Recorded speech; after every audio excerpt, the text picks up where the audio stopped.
పని మీద సర్కార్ ఆఫీస్కు పోతే మీ కాల్కేసుకున్న చెప్పులు అరిగిపోయేదాకా తిప్పిస్తున్నారా? మీ పని చిన్నదే అయిపోతుంది, కానీ జర్రంతా టైం తీసుకుంటుంది. ఒక 20 దినాలైనాక రండి, అర్జెంట్ అయితే జరంత ఖర్చు అవుతుంది, లేకుంటే మీ ఇష్టం అని మిమ్మల్ని ఎవ్వాలన్నా సర్కార్ ఆఫీసర్ బెదిరిస్తున్నాడా? అయితే గీ వార్త చూడురి, అందులో చెప్పే నంబర్కు ఫోన్ కొట్టుర్రి. సర్కార్ ఆఫీస్లో పనులు ఎంత స్పీడ్గా అవుతాయో ఎరికే కదల్లా. మరాటిని ఉరికిపియాలనంటే ఏం చేయాలనో కూడా చాలా మందికి ఎరకైన ముచ్చట్నేనాయే.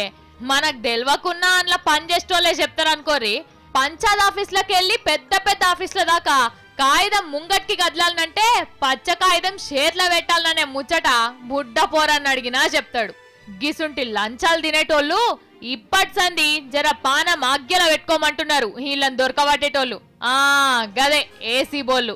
ఉన్నోని తానా లేనోని తానా బెంచ్ కింద చేయి పెట్టి పైసలు గుంజుడు ఎరకయ్యే వరకల్లా ఇసుంటోళ్ళ చేతుల చిప్ప పెట్టాలని కొత్త ఆలోచన చేసిండ్రు. 108 నంబర్కు ఫోన్ కొడితే కుయ్యి కుయ్యం అనుకుంటా అంబులెన్స్ వచ్చినట్టు, 100 నంబర్కు ఫోన్ కొడితే పోలీసు వాళ్ళు వచ్చినట్టు 1064 నంబర్కు ఫోన్ కల్పంగానే ఎంబట్నే కార్ వేసుకొని ఏసీబీ ఆఫీసర్లు వస్తారట.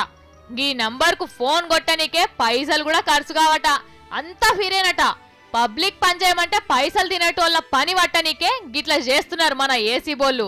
ఇక ఎవరినన్నా సర్కార్ కొలుపులు చేసేటోళ్ళు పైసలు అడిగినరే అనుకోర్రి, ఇప్పుడే వస్తా అని ఆఫీస్లోకి వెళ్ళి బయటకొచ్చి 1064కి ఫోన్ కలుపుర్రి. గంతే, మీరు ఫోన్ పెట్టేసే లోపలనే మీ ముంగట్కి వస్తారు, లంచం అడిగినోని లాగు వాళ్ళకు కొడతారు.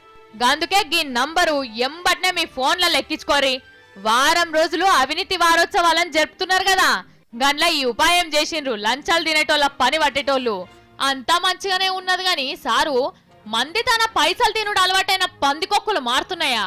ఈడ దొరికి ఇంకో తన పని చేయబోయేటోళ్లను ఎంతమందిని చూస్తలేమో. సారు, ఇంకో ముచ్చట, అవినీతి వారోత్సవాలు జరుపుకుంటున్న సంబరంలో పడి 1064 నంబర్ను పక్కకు పెట్టేశారు. చాలా మంది ఫోన్లు కొట్టనికే తయారుగా ఉన్నారు.